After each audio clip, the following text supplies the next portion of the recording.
David never thought much about silence until it became his only companion. After 3 years in the military and a deployment that changed everything inside him, he found himself back home but not really present. The city felt too loud, too crowded, too unpredictable. People moved through their lives like nothing had happened, like the world was still the same safe place they believed it to be. But David knew better now. The job at Riverside Public Library came at the right time. Night security guard. Midnight to 8 in the morning. Perfect for someone who couldn't sleep anyway, and preferred the company of empty hallways to busy streets. The library at night was a different world. The smell of old books mixed with floor polish. The occasional creak of shelves settling. The soft hum of computers on standby. It was peaceful in a way that made sense to him. His routine was simple and he liked it that way. Walk through each floor twice per shift.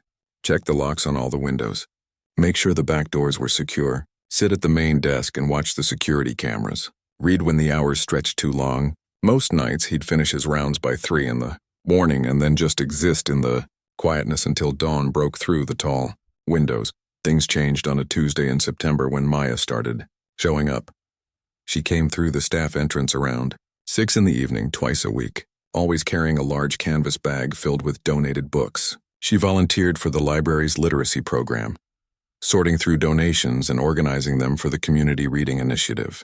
David had seen volunteers come and go before. They usually lasted a few weeks before life got busy and they stopped showing up. He figured she'd be the same, but Maya kept coming back, week after week. Always on Tuesdays and Thursdays. Always with that same canvas bag and a thermos of tea that she'd sip while working at one of the back tables.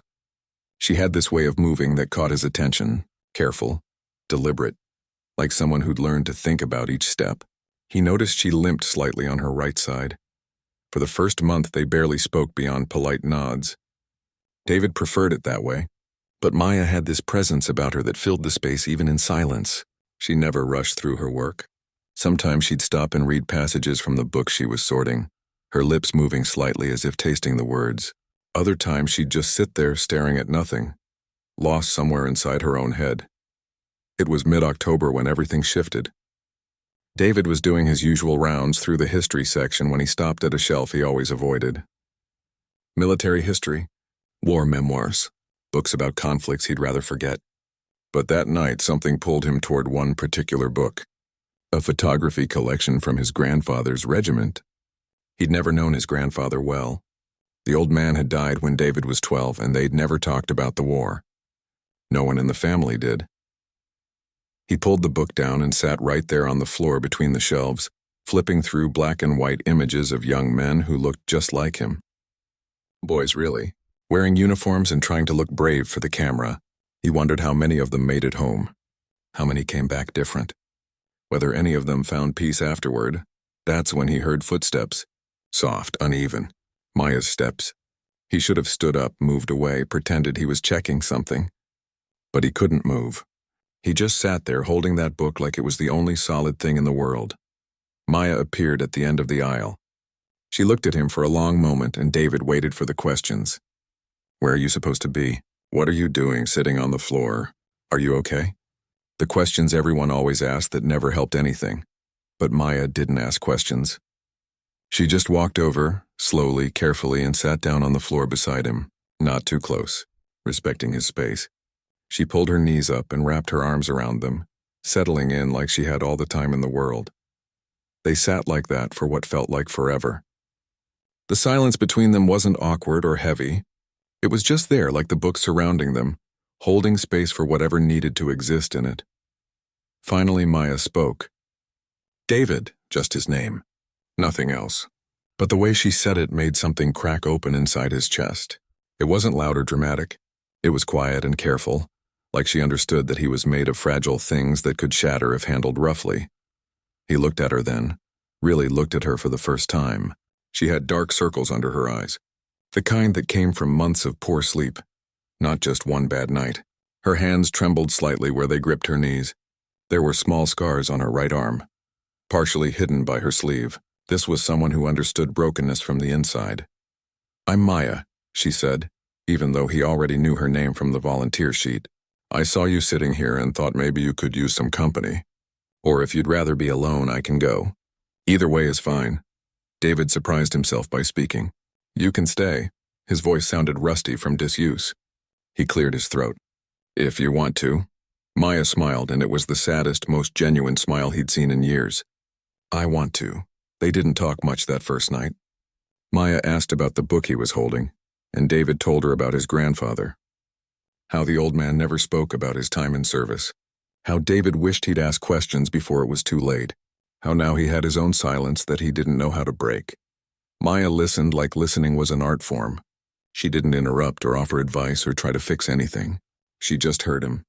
And when he finished talking, she nodded slowly and said, Sometimes the silence is the only safe place we have. That simple sentence told David everything he needed to know. She got it. She understood. He wasn't alone in this strange, disconnected feeling that had followed him home from deployment. As the night wore on, Maya told him a little about herself. She was a high school English teacher. She loved books because they were windows into other people's pain, and that made her own feel less isolating. She'd been in an accident 18 months ago. A car crash that changed everything. She didn't go into details, and David didn't push. He understood that some stories needed time before they could be told. When her volunteer shift ended at 8 in the morning, Maya packed up her canvas bag slowly. She looked tired, but somehow lighter than when she'd arrived. At the door, she turned back. I'll see you Thursday, she said. Yeah, David replied. Thursday, and that was how it started. Not with fireworks or grand gestures or love at first sight. Just two broken people finding a moment of peace in a quiet library, speaking each other's names like they meant something. Like they were still human beings worth knowing, despite everything that had tried to convince them otherwise. Thursday came, and David found himself watching the staff entrance earlier than usual. He told himself it didn't mean anything. Maya was just another volunteer, someone who happened to be there at the same time he was working. Nothing more complicated than that. But when she walked through the door at 6:15, carrying that same canvas bag and her thermos of tea, something in his chest loosened. She gave him a small wave and headed to her usual table in the back corner. David continued his rounds, trying to maintain his routine, but he was aware of her presence in a way he hadn't been before. The soft sound of books being stacked, the occasional clink of her thermos lid, the quiet moments when she'd stop working and just sit, staring at something only she could see. Around midnight, David made his way to the history section again. He wasn't sure why. Maybe because that's where things had shifted between them. Maybe because he'd been thinking about that book all week. He found himself pulling down another memoir, this one written by a veteran from a different war. Different decade, same ghosts, mind if I join you? Maya's voice came from behind him. She held 2 paper cups from the coffee machine down the hall. I know it's terrible library coffee, but it's hot. David accepted the cup, and they settled into the same spots on the floor as before. It became their unspoken agreement. This section, this time of night, this space between the shelves where the world couldn't quite reach them. I had a brother, Maya said suddenly, her eyes fixed on her coffee. Younger brother. His name was Arjun. He was 19. David didn't say anything. He just waited, letting her find her words at her own pace. We were driving home from dinner. Just a regular Tuesday night. Nothing special about it. I was behind the wheel. Her voice stayed steady, but her hands tightened around the cup. There was an intersection. The light was green. I remember that so clearly because I checked twice. Green meant go. That's what we're taught, right? Green is safe. She took a shaky breath. The other driver ran a red light. Came out of nowhere. Hit the passenger side, Arjun's side. She finally looked at David, and her eyes were dry but haunted. He died 3 hours later at the hospital, and I walked away with a broken leg and some scars. That was 18 months ago. The same amount of time I've been telling myself it should have been me instead. David understood that guilt. He'd lived with his own version of it every day since coming home. It wasn't your fault, he said quietly. The light was green. I know that here. Maya tapped her head. But knowing something and believing it are different things, aren't they? Yeah, David agreed. They really are. They sat in silence for a while, sipping bad coffee and existing in their shared understanding of survivors' guilt. Then David started talking. He told her about deployment, about being in charge of a checkpoint, about a vehicle that didn't stop when it was supposed to, about making a split-second decision that saved his unit but cost civilian lives. about the investigation that cleared him but couldn't clear his conscience. "I did everything by the book," he said. "Followed every protocol.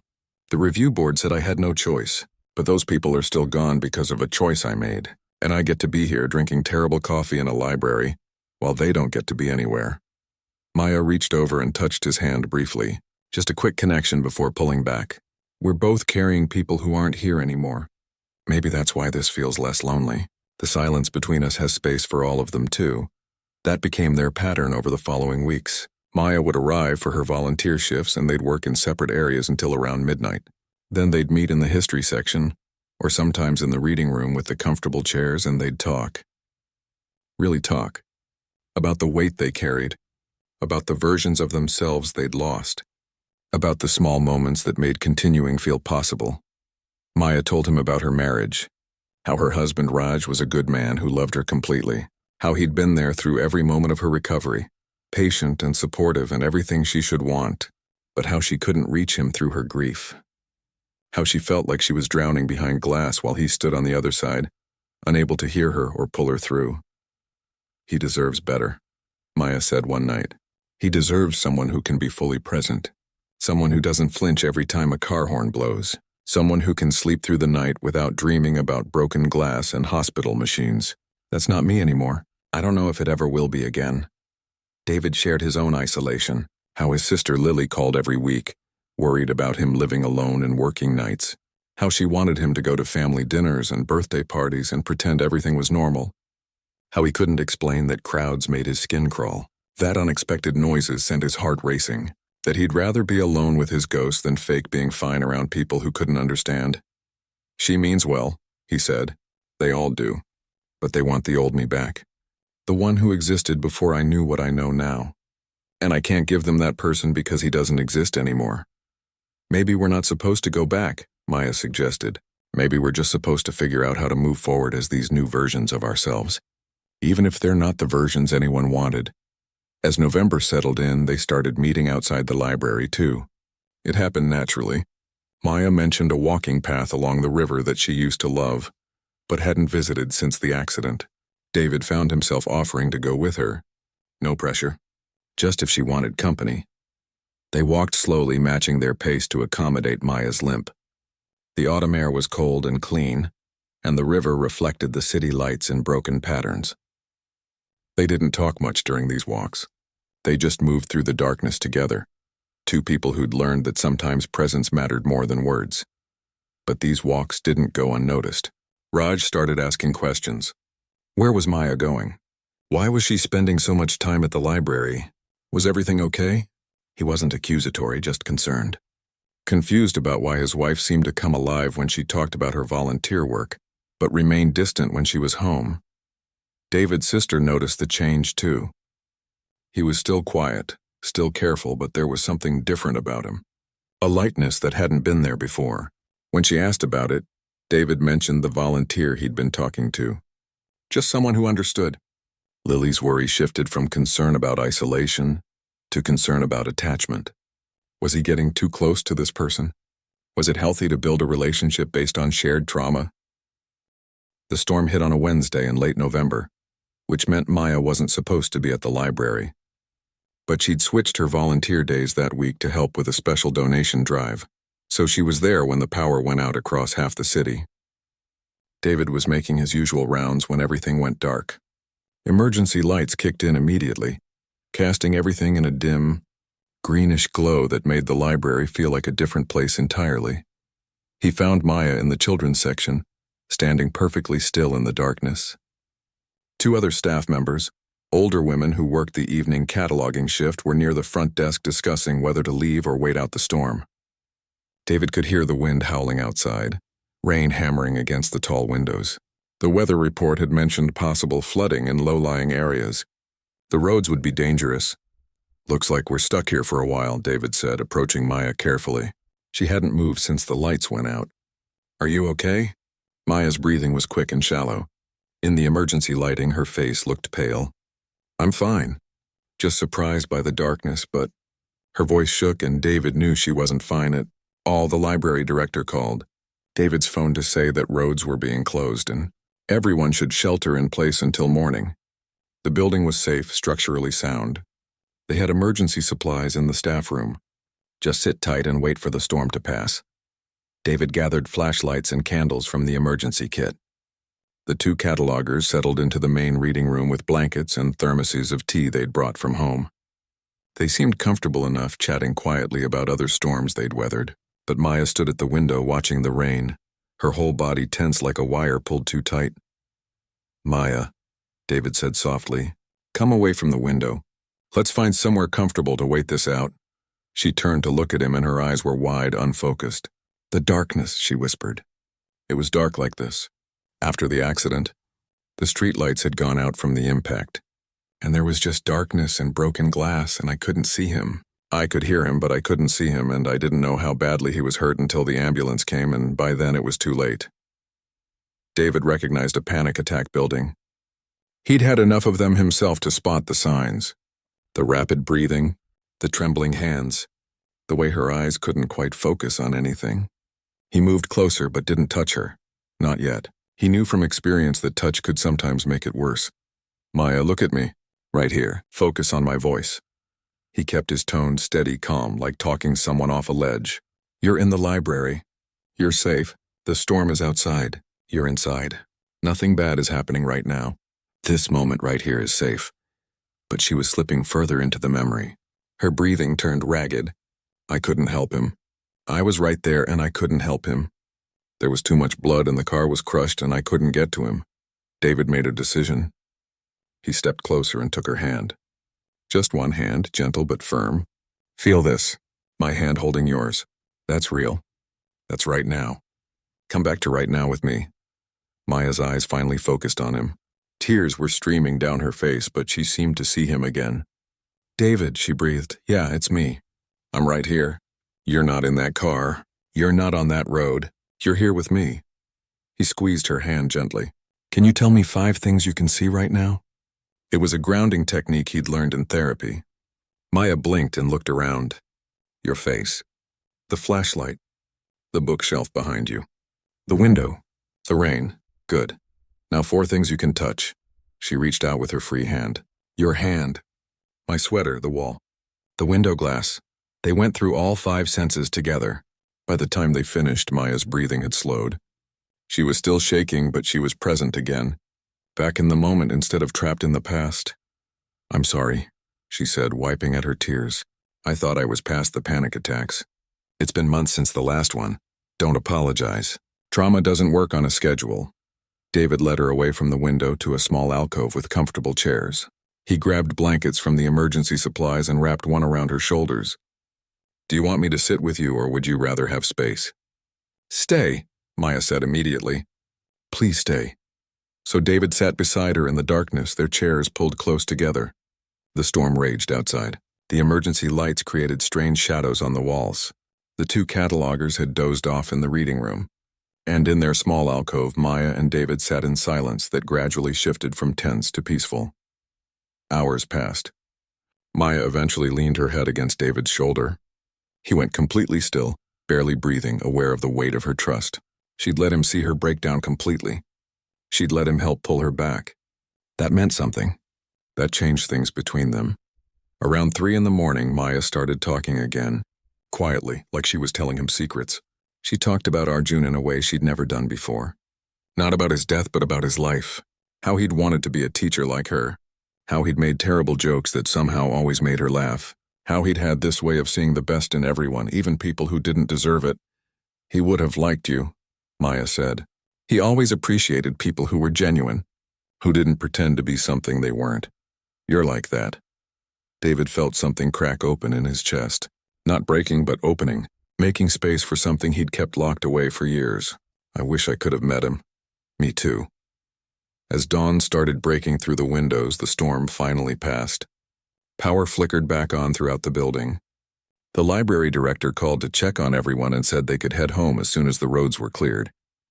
The catalogers gathered their things, still chatting like nothing unusual had happened. But everything had changed for David and Maya. They both knew it, even if neither said it out loud. What had existed between them before was different now. Deeper, more complicated, more real. Maya's husband Raj arrived to pick her up around 7 in the morning. David watched from the security desk as Raj rushed in, concern written all over his face. He pulled Maya into a hug, checking her over like he was afraid she might be hurt. Maya hugged him back, but her body was stiff, uncomfortable. She looked over Raj's shoulder and met David's eyes across the library. In that moment, Raj turned and saw David watching. He saw the way his wife looked at this stranger. He saw something pass between them that excluded him completely. And David watched as understanding dawned on Raj's face. This wasn't just a friend from the library. This was something else. Something that threatened everything Raj thought he knew about his marriage.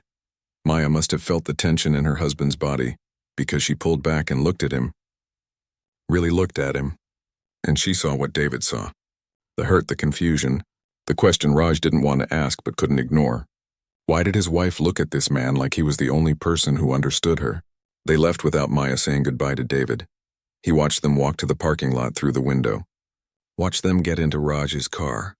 Watched them sit there for a long moment before driving away. And David knew that the storm outside might have passed, but another storm was just beginning. One that would test everything they'd built in the quiet darkness of the library.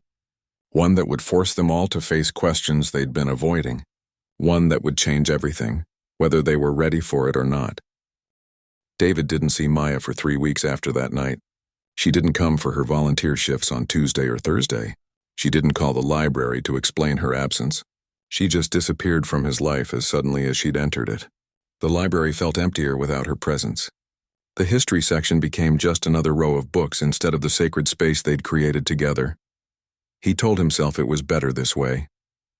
What had he expected? Maya was married. She had a whole life that existed outside the bubble they'd built during those midnight conversations. He'd been foolish to think it could continue.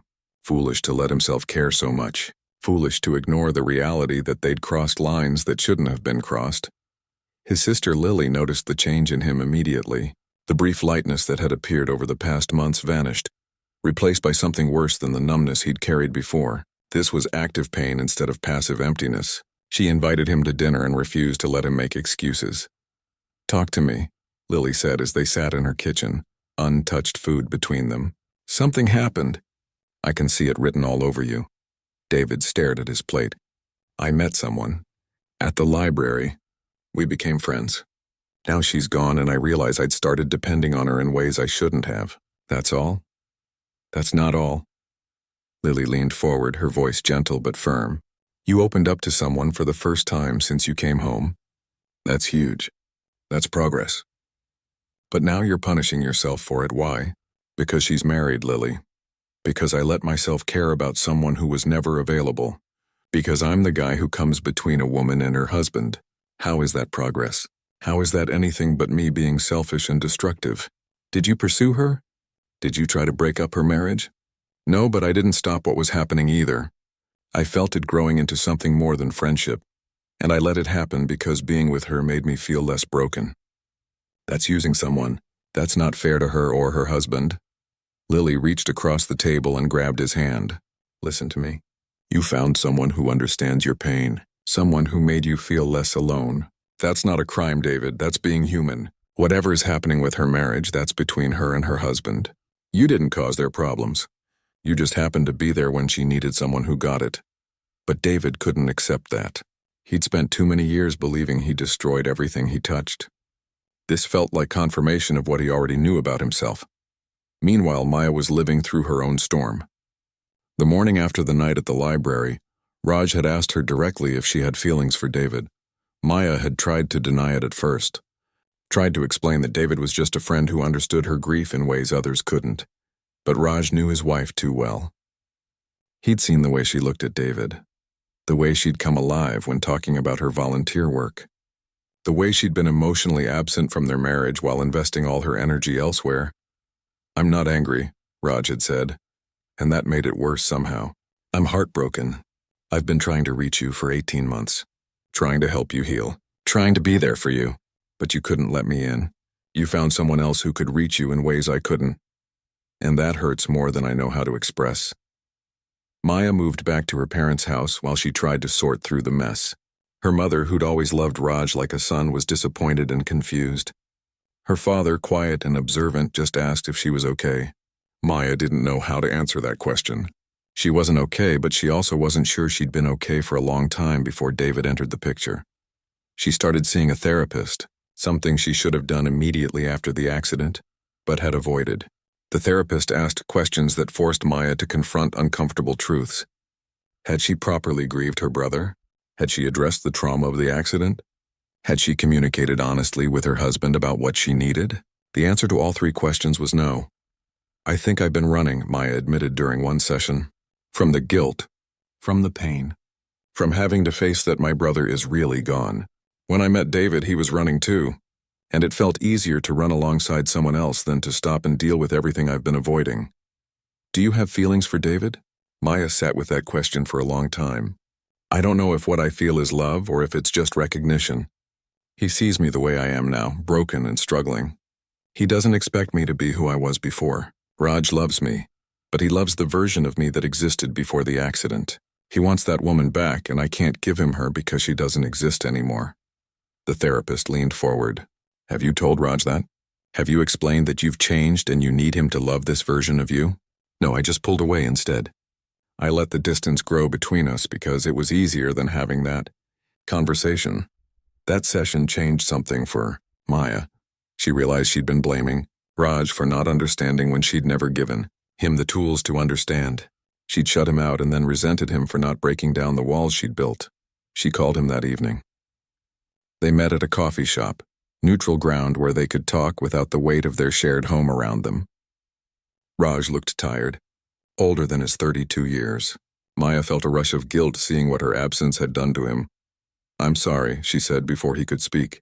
"I'm so sorry for shutting you out, for making you feel like you weren't enough. The truth is, you've been more than enough.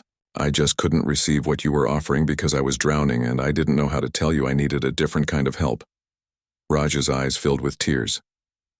"I wanted to save you. I thought if I just loved you enough, if I was patient enough, you'd come back to me. But you couldn't come back because you weren't ready to do the work of healing, and I couldn't do that work for you." They talked for hours. Maya explained everything. The survivor's guilt that ate at her daily, the nightmares that made sleep feel dangerous, the way she'd felt like a ghost in her own life, and why David's friendship had meant so much. Not because she loved him more than Raj, but because David was struggling with the same things, and that made her feel less alone in her struggle. "I don't know if I'm in love with David," Maya said honestly. "I know that being around him made me feel seen and understood. But I also know that what we built was based on shared trauma, not healthy foundation. We were two drowning people clinging to each other. That's not love. That's survival." "Do you love me?" Raj asked, his voice breaking. "Yes, I do, but I don't know if love is enough right now. I need to heal myself before I can be a real partner to anyone. And you deserve someone who can show up fully, not someone who's barely holding it together." They agreed to separate officially. Not divorced, not yet, but space to figure out who they were individually. Raj needed to process his grief over losing the marriage he thought he had. Maya needed to do the hard work of therapy and healing, without the pressure of trying to save her marriage at the same time. David, meanwhile, was spiraling in his own way. He'd stopped sleeping again, started having nightmares about deployment mixed with images of Maya crying in the darkness. His work performance suffered. He showed up late to shifts, forgot to lock doors. The library director pulled him aside with concern. His sister finally convinced him to go back to the veterans support group he'd attended briefly after coming home. David had quit after a few sessions, convinced it wasn't helping, but now he had nowhere else to turn. The group met in a community center basement every Wednesday evening. 8 men and 2 women, all carrying their own versions of the weight David knew too well. The facilitator, a veteran himself, created space for people to share without judgment. David listened to others talk about their struggles, coming home to marriages that didn't survive, dealing with physical injuries and invisible wounds, trying to find purpose in a world that didn't understand what they'd experienced. And slowly, over weeks of attending, David started talking too. He told them about the checkpoint incident, about the guilt he carried, about meeting Maya and how her friendship had made him feel human again, about how he'd pulled away because he was terrified of destroying something else good in his life. An older veteran named Frank spoke up. "You think you're poison, son. That's the real enemy here. Not the guilt over what happened during deployment. Not the feelings you developed for this woman. The real enemy is the belief that you don't deserve good things, that you're too broken to be loved or to love others. Those words hit David like a physical blow. Frank was right. He'd been operating from a belief that he was fundamentally damaged, and that belief had shaped every decision he made. The facilitator assigned him homework. Write a letter to himself, from the perspective of someone who loved him. What would that person say? David spent a week on that letter. He imagined what Maya might write, what his sister would say, what his grandfather might have told him if the old man were still alive. And slowly, through writing, David started to see himself differently, not as a destroyer, but as someone doing his best to survive impossible circumstances. He wrote Maya a real letter then, not to send, just to process his feelings. He explained that he'd pulled away not because he didn't care, but because he cared too much. That he was sorry if their spring arrived with surprising gentleness. The harsh winter gave way to warmer days and longer periods of light. David had been attending the veterans group consistently for 4 months now. The work was hard, facing himself honestly without the buffer of Maya's presence to distract him from his own healing. But slowly things started shifting. Not dramatically, not like flipping a switch. More like ice melting gradually under steady sunlight. He started sleeping better. The nightmares didn't disappear completely, but they became less frequent. He could go 2 or 3 nights now without waking up in a panic. His sister noticed the change and stopped hovering quite so much. The library director commented that he seemed more present, more engaged with his work. David also made a decision that surprised everyone, including himself. He started volunteering with a local veterans organization that helped newly returned service members navigate their transition home. He'd spent so long believing he had nothing to offer anyone. But Frank from the support group had convinced him that his experience, even the dark parts, especially the dark parts, could be valuable to others walking the same difficult path.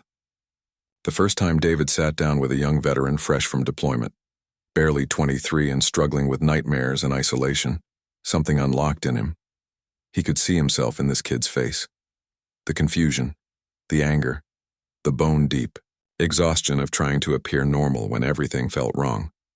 And David knew exactly what to say because he'd lived it. It's okay that you're not okay, David told him. Coming home is supposed to be the relief, right? The reward for making it through. But nobody tells you that sometimes coming home is the hardest part. You're not broken for feeling that way. You're human. The kid broke down crying right there in the community center office, and David sat with him through it, the way Maya had sat with David in the library on that first night. Just present, just there, offering the gift of understanding without trying to fix anything. Working with other veterans gave David a sense of purpose he hadn't felt in years. He was still broken in some ways, still carried scars that would never fully heal. But those scars meant he could help others navigate their own wounds. His pain had purpose now. That made it easier to carry. Meanwhile, Maya was doing her own difficult work. Therapy sessions twice a week where she unpacked 18 months of accumulated grief and guilt. It was exhausting and painful. Some days she wanted to quit, to go back to the numbness that felt safer than feeling everything so intensely. But her therapist kept pushing her forward. Healing isn't comfortable, the therapist reminded her.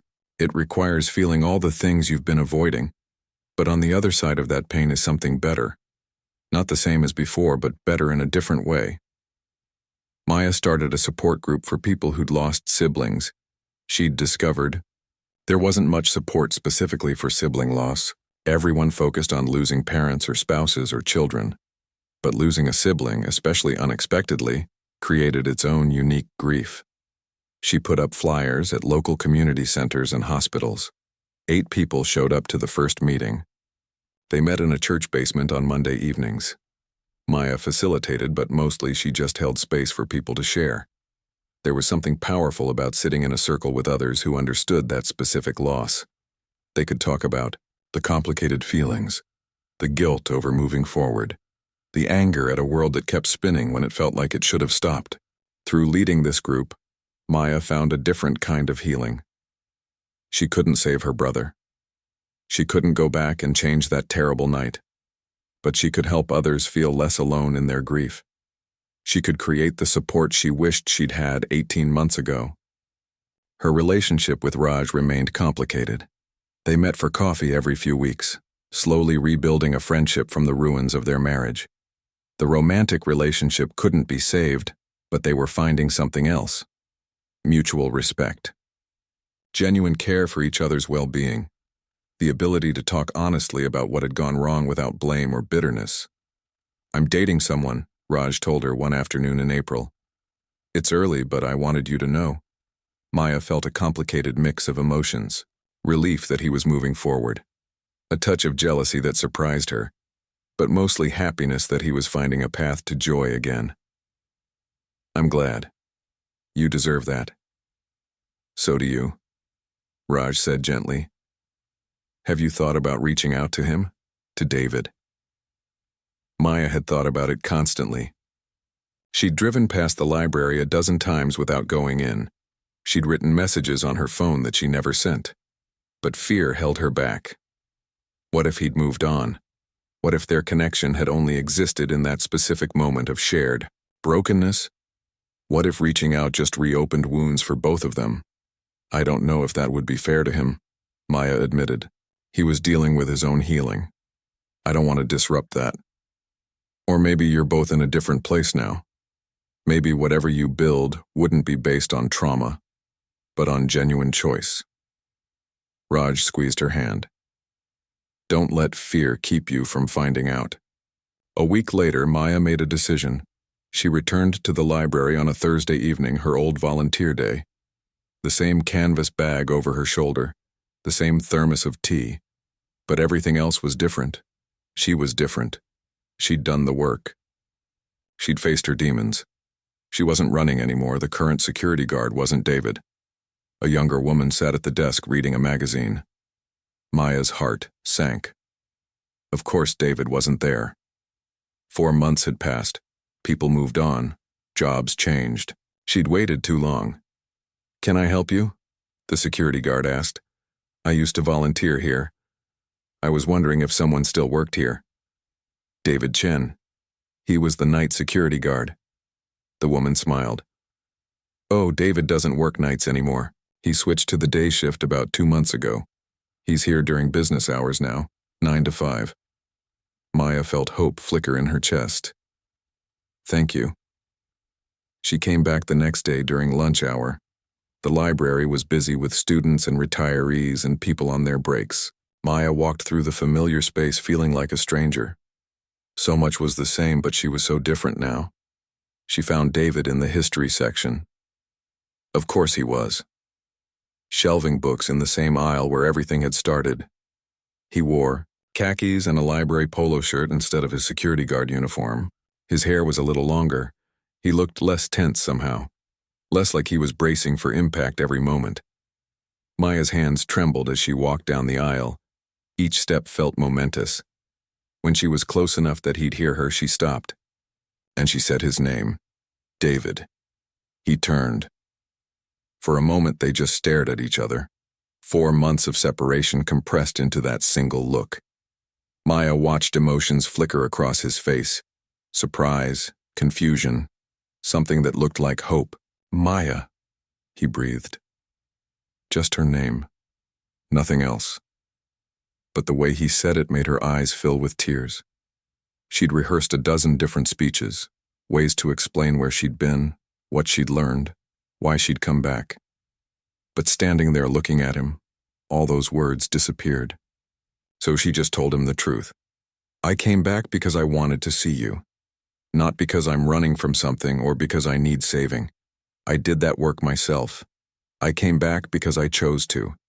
Because whatever this is between us, I want to find out if it can exist outside the darkness we built it in." David set down the books he'd been holding. He took a step closer but kept some distance between them, respecting boundaries, giving her space. "I'm different now too. I've been doing the work, therapy, veterans group, actually dealing with my stuff instead of just surviving it. I don't know if the person I am now is someone you'd still want to know." Maya smiled through her tears.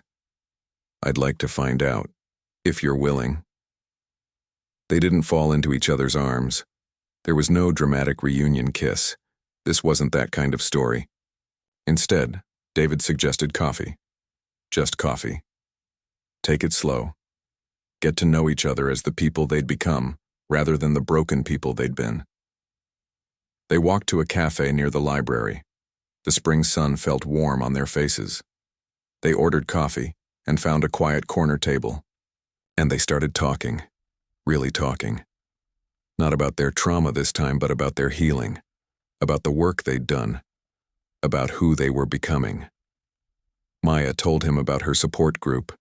About how helping others had helped her find purpose in her pain. David shared about his volunteer work with veterans. About how using his experience to help others had transformed his relationship with his past. "I wrote you a letter," David admitted.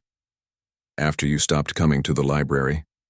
I never sent it, because I didn't want to complicate your life more than I already had." "What did it say?" "That I was sorry. That I hoped you were finding peace. That knowing you had made me feel human again when I'd forgotten what that felt like." Maya reached across the table and took his hand. "I'm finding peace.